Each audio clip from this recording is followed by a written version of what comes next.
ना अभी तक हमने देखा कि कौन कौन से प्लांट्स के पार्ट हम खाते हैं, कौन कौन से होते हैं, स्टेम, रूट्स, फ्लावर, लीफ, ये सब हमने खाई। क्या नाम दिया इनको? Edible parts. अब हम पढ़ते हैं हम एनिमल से किस प्रकार से अपना न्यूट्रिशन गेन करते हैं, एनिमल से किस प्रकार से अपन अपना फूड खाते हैं, कौन कौन से एनिमल होते हैं जो हमको फूड देते हैं और किन किन तरह से। आप सभी जानते हैं एनिमल से खाने के लिए हम एक तो मिल्क का इस्तेमाल करते हैं, किससे? एनिमल से मिलता है। उसे का हम इस्तेमाल करते हैं डिफरेंट चीज़ों को बनाने में, जैसे चीज़ हो गया, बटर हो गया, या आइसक्रीम्स हो गई। हम मीट की बात करें, अंडों की बात करें, एग्स की बात करें, ये सब किससे मिल रहा है हमको? एनिमल से। इस बारे में हम एक एक करके देखते हैं, ठीक है? इधर देखेंगे सब लोग। सबसे पहले हम बात करें मिल्क, किससे मिला? काऊ, बफेलो, गॉट, कैमल, ये सब हमको मिल्क प्रोवाइड करते हैं एज ए फूड सोर्स।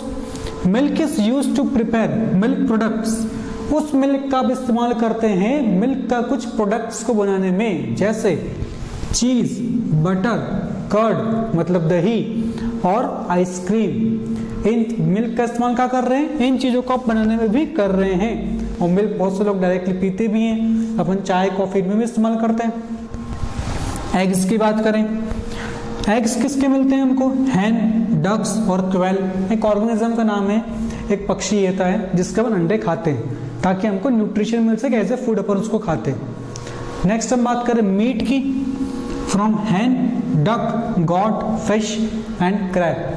जो लोग नॉनवेज खाते हैं उनको तो पता होगा कि हम मीट का इस्तेमाल इन चीज़ों को खाने में करते हैं, मीट इनसे लेते हैं अपन खाने के लिए।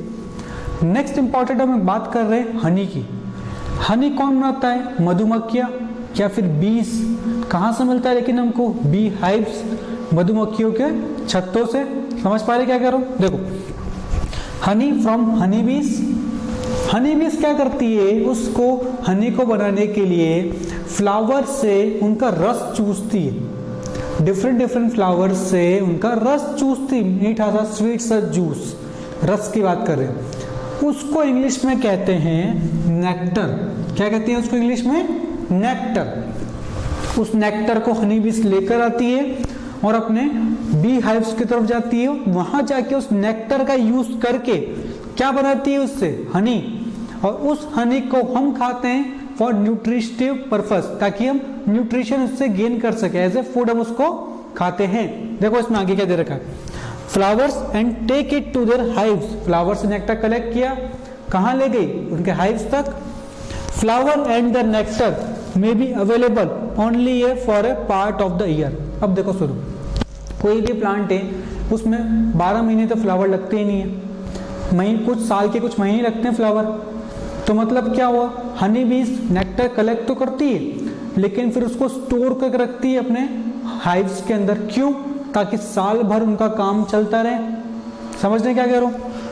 सो बीज store this nectar for their use all through the year. पूरे साल भर इस्तेमाल करने के लिए उसको स्टोर करके रखती है। In hives they convert it into honey. उनके मधुमक्खियों के छत्ते में वो उस नेक्टर को कन्वर्ट कर देती है, किसके अंदर? हनी के अंदर।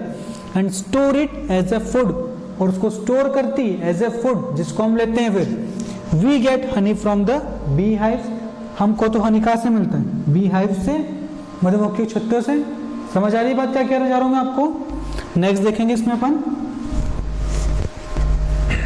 देखो, हमने लास्ट पार्ट में बात करी थी कि जितने भी प्लांट्स होते हैं सबका एक नाम दिया था आपने। क्या दिया था?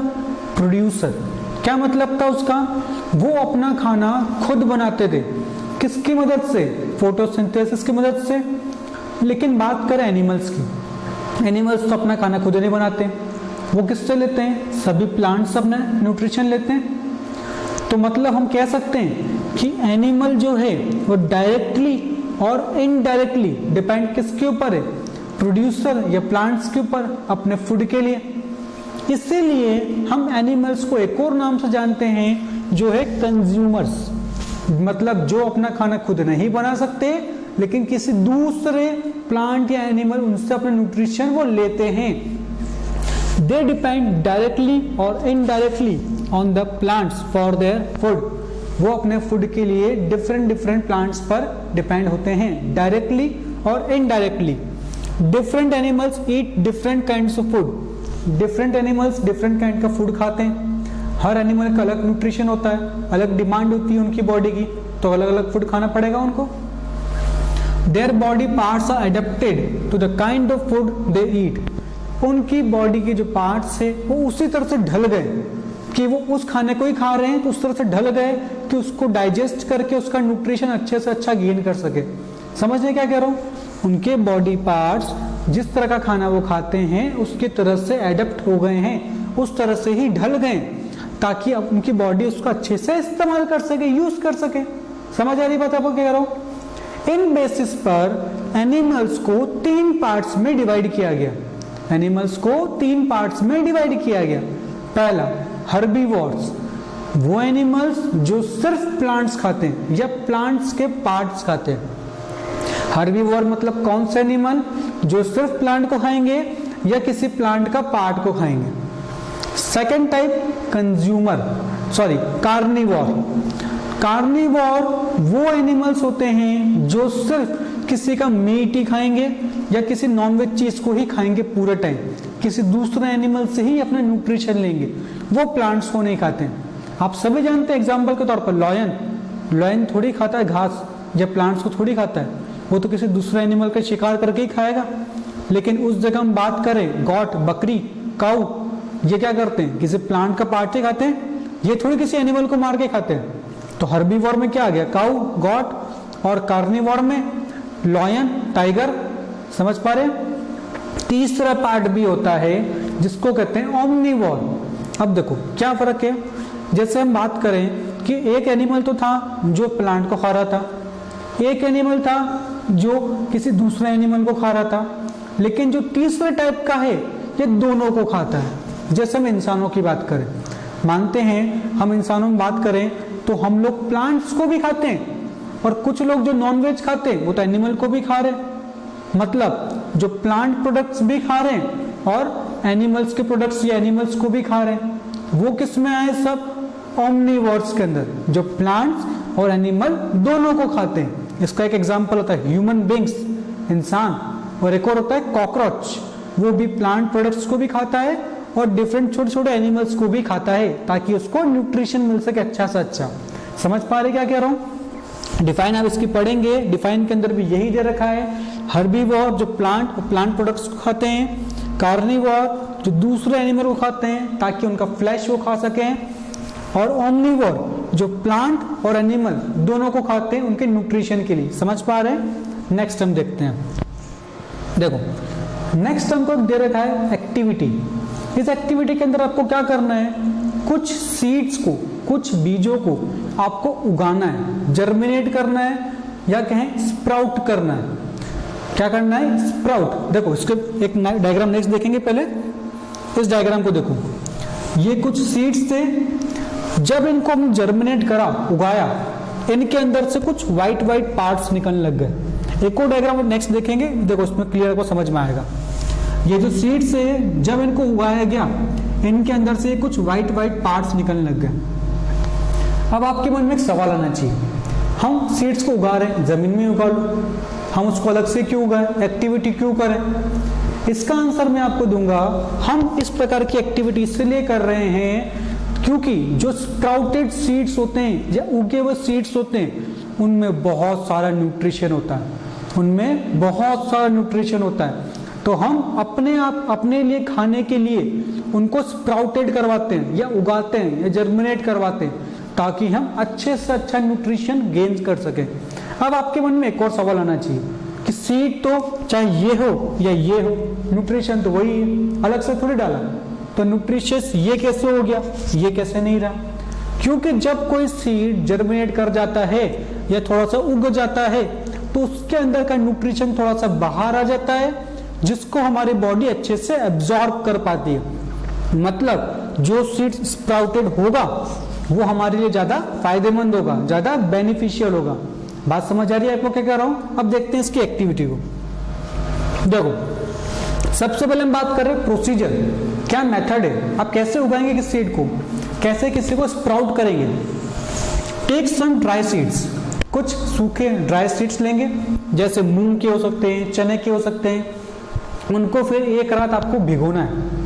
क्या करना है, एक बर्तन लेना है, थोड़ा पानी भरना है और उन सीड्स को उसमें भिगो के रखना है रात भर। उसके बाद अगले दिन जब सुबह उठें, जितना भी पानी है, जितना भी भिगोया था, जितना भी पानी है, उस पानी को निकाल देंगे अपन, और जो सीड्स गीले हो गए, बच गए, उसको आप क्या करेंगे, गीले कपड़े से लपेट कर रखेंगे थोड़ी देर। गीले कपड़े से लपेट कर रखेंगे थोड़ी देर। कुछ समय बाद जब उसको देखेंगे, आप उसमें पाएंगे उन सीड्स के अंदर से छोटे छोटे व्हाइट पार्ट्स निकल गए। उन सीड्स के अंदर से क्या निकल गए, छोटे छोटे व्हाइट स्पाइट। मतलब वो सीड अब क्या हो गया, स्प्राउटेड, जर्मिनेट कर गया, मतलब ज्यादा न्यूट्रिशन देगा वो उसको खाएंगे तो।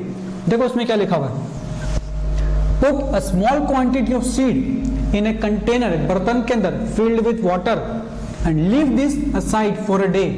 एक दिन भर हम उसको क्या रखेंगे, भिगो कर। Next day drain the water completely, पानी बाहर निकालें, and leave the seed in the vessel, और सीड्स को वेसल में ही रहने दे, उस बर्तन में ही रहने दे। Wrap them with a piece of weight cloth, गीले कपड़े से उसको लपेट कर साइड में रख दे थोड़े टाइम के लिए। ऑब्जर्वेशन, क्या देखने को मिलेगा इससे आपको, अ स्मॉल व्हाइट स्ट्रक्चर में have grown out of the seeds, उन सीड्स से कुछ व्हाइट स्ट्रक्चर बाहर निकल गया। If so the seeds have sprouted, मतलब वो सीड क्या हो गया, स्प्राउटेड। इफ नॉट, अगर वो गलती से नहीं हो पाया तो आपको उसको थोड़ा टाइम और भिगो करो, लपेट कर रखना है कपड़े में, ताकि वो स्प्राउट हो जाए। हर सीड की डिफरेंट होती है टाइम, कि कितने टाइम में स्प्राउट होगा, तो हो सकता है एक बार में ना हो, थोड़ा टाइम और रखेंगे तो स्प्राउट वो हो जाएगा। कंक्लूजन देखते हैं, as the seed get proper condition for germination conditions. देखो सीड को आपने प्रॉपर कंडीशन प्रोवाइड करी, क्या क्या चाहिए, पानी, न्यूट्रिशन तो उसके पास था, साथ में क्या, कार्बन डाइऑक्साइड की बात करें, गैसेस सब है ही सही। मतलब जब किसी सीड को आपने प्रॉपर कंडीशन दी उगने के लिए, वो जर्मिनेट कर जाएगा, उग जाएगा। They become active and a tiny plant starts emerging out in the form of sprouts. वो जो व्हाइट पार्ट आपको दिख रहे हैं, उसका मतलब है सीड अब जर्मिनेट कर गया, उसमें से प्लांट निकलेगा। अगर उसको कुछ समय और रखा आपने तो उसमें से आपको देखेंगे प्लांट निकलता हुआ दिखेगा हमको, ठीक है। उसका मतलब है वो सीड उग रहा है। We sprout seed because they contain more vitamin. हम सीड को स्प्राउट क्यों करते हैं, क्योंकि उसमें ज्यादा विटामिन होता है। Hence they are more nutritious, इसीलिए वो ज्यादा न्यूट्रिशियस होता है। एम आपको याद रखना है, हम सीड्स को स्प्राउट कर रहे हैं, लेकिन कोई पूछ ले सीड्स को स्प्राउट करते रहो, लेकिन क्यों कर रहे हो, क्योंकि उसमें ज्यादा न्यूट्रिशन पाया जाता है और हमको ज्यादा न्यूट्रिशन चाहिए, इसलिए हम उसको स्प्राउट करवाते हैं। समझ आया बात आपको यहाँ तक, इसको नोट करेंगे एक बार।